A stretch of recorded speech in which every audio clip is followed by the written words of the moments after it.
Bien, le texte qu'on vient de lire est extrait des Romanichels. Oui. Alors, il faudrait qu'on en parle un petit peu de ce, parce que c'est quand même ton premier roman. C'est mon premier, oui. Oui. Et qui raconte une histoire, en gros, je vais schématiser, et si je me suis trompé, tu me relèves. C'est une fille qui, en fait, n'a pas été élevée par sa mère, même pas sa grand-mère, et puis qui apprend que sa mère va avoir la maladie d'Alzheimer, et sa mère l'appelle pour lui expliquer pourquoi, en fait, elle ne l'a pas élevée. C'est ça, oui, oui. C'est un résumé, oui. Oui, d'ailleurs, sa mère dit à un instant, dans le bouquin, « Je n'ai pas été une bonne mère, ni une bonne fille, Oui. ni une bonne épouse, et pourtant, je sais être bonne. » Oui. Ben oui, c'est ça. On l'a pas... on lui a pas donné l'espace pour être... Enfin, une bonne fille, elle aurait eu du mal, vu les circonstances, mais elle a certainement tout ce qu'il faut pour être une bonne mère, mais elle n'a pas pu. On ne l'a pas laissé. Et elle se parle pendant 260 pages, mais en fait, ça se passe pendant une semaine. Oui, c'est ça. C'est une semaine de temps qui va leur ouvrir la porte pour une relation beaucoup plus fraîche et vivante. Moi, ce que j'ai trouvé un peu compliqué dans ce bouquin, tu le sais, on en a parlé, c'est qu'il y a énormément de personnages, et c'est la fresque de la famille, bien sûr, mais ça se double du fait que ces personnages, ils ont un nom, mais ils ont en plus de ça un surnom. Un surnom, oui, ça, c'est un peu les Wallons, hein. On donne des surnoms à tout le monde. Donc il faut en fait presque un arbre généalogique pour bien comprendre comment les choses se passent. C'est ce que j'ai fait au début du livre, oui, c'est vrai que ça fait un peu roman russe. On a l'impression d'entrer dans une maison où il y a beaucoup de vieux meubles, plein de tiroirs, et quand on ouvre un tiroir, il y en a encore d'autres dedans. C'est Scheherazade, hein, un peu. Oui. Et comment tu t'en sors dans tout ça? Pour moi, c'est comme ça que je fonctionne. Oui. Je pense que tu dois avoir une mémoire, mais phénoménale. Oui, j'ai une bonne mémoire et j'observe beaucoup. Et je pense aussi que comme finalement j'ai fait les beaux-arts à Bruxelles, ça m'aide parce que quand je dois décrire quelque chose, je le vois vraiment. Il suffit que je regarde. Oui, c'est effrayant, surtout quand tu parles du passé, parce que j'ai lu des nouvelles de toi qui se passent, mais vraiment à une époque révolue, y compris pour toi d'ailleurs, et tu décris ça comme si vraiment tu étais dans l'époque même. On se demande, mais comment peut-elle savoir que tel objet fonctionnait de telle manière alors qu'on ne les emploie plus et que tu ne les as jamais employés? Oui, ma mère me racontait beaucoup de choses. Puis on avait un grenier plein de... On avait encore des vieilles lanternes magiques et des choses comme ça. Donc je pense que j'avais quand même une curiosité. Et puis avec mon frère, on jouait avec ça, évidemment. Comment ça marche? Donc je crois que ça vient de ça. Mais j'ai tout gardé. Je garde tout dans ma tête.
Je voulais terminer par l'américaine.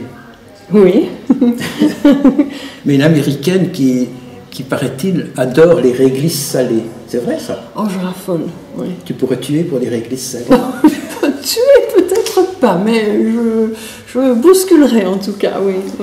Je dis l'américaine parce qu'en fait, tu es en Belgique depuis très peu de temps. Oui, je viens de rentrer il y a un mois à peu près que je suis là, oui. Et maintenant, tu vas t'installer du côté de Liège. Ah, oui. Un appartement tout vide. Tout vide, oui.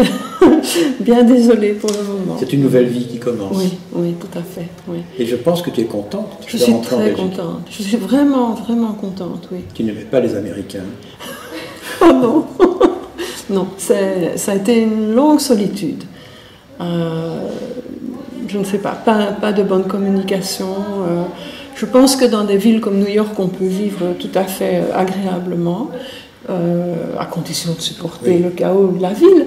Mais sinon, une fois qu'on arrive dans les banlieues, ce sont des dortoirs. Tu as vécu combien d'années là? 15 ans. 15 ans. Oui, 15 ans. Et tu travaillais dans le secteur financier, je crois. J'ai travaillé dans une imprimerie et puis dans le secteur financier, oui. Donc maintenant, en quelque sorte, tu refais une nouvelle vie. Oui. Ce sera la 5e, la 6e ou la 7e? Oui, je dois être un chat. J'ai droit à 9 alors. Ah oui, tu as droit à 9. C'est peut-être un 9e. Oui. Et je crois que la littérature va prendre quand même beaucoup d'importance. Oui, maintenant j'ai envie de... En plus, j'ai de plus en plus besoin maintenant d'écrire. Tu écris beaucoup, hein? Oui, j'écris beaucoup, oui, c'est vrai. Tu passes une partie de tes journées à ça quand même. Oui, là récemment pas parce que j'ai beaucoup couru, mais enfin sinon c'est vrai que j'adore. Plus les mails, les commentaires, Oui, sur mon blog, il y a tous les commentaires, et puis je vais visiter les autres blogs, je mets des commentaires. En fait, tu es quelqu'un de relativement moderne, je trouve, parce que souvent on dit, bon, une dame d'une 60aine d'années, bon, on ne va pas donner ton âge, tu es dans les 60 ans. Hein, moi, je suis bien dans les 80. On va pas se gêner. Non, on peut être fier de nos âges. Oui, mais tu es relative. D'abord, tu es une jolie femme. C'est de plus en plus courant, d'ailleurs, hein, des personnes de 60 ans qui sont vraiment de jolies femmes. Dans le temps, ça n'existait pratiquement pas. Oui, c'est vrai, mais les pauvres, on leur collait du noir et des colliers de perles, petit collier de perles de maman, le petit sac Hermès avec le foulard, le tailleur gris, le chignon. Tu étais cataloguée vieille. Ben oui. Donc, on leur disait de s'habiller en vieille, oui. Inemployable. Oui. Oui, bon, on peut encore quand même m'employer. Oui, je pense. Donc, nouvelle vie. Oui, on a... Littérature à fond. Oui, à fond. Oui, ça va être bien. Moi, je termine en disant, bon, tu as, je pense d'une certaine manière, éclaté en 3 ans de temps. Oui. Je pense que tu es bien parti. Ben oui, j'espère, parce que ça me fait plaisir. Vraiment, ça m'amuse en même temps, donc c'est quand même... Voilà, c'était Edmée de Xavé. De Ravé. C'est une amie, c'est une copine. Je voulais vraiment vous la présenter, mais en fait, c'est pas tellement moi. Hein. J'ai demandé les avis des autres, tout le monde dit oui. Edmée, pas de problème, il faut qu'on la présente. Vous la connaissiez peut-être, maintenant vous la connaissez mieux. À mon avis, on en reparlera. Bye bye. Bye bye.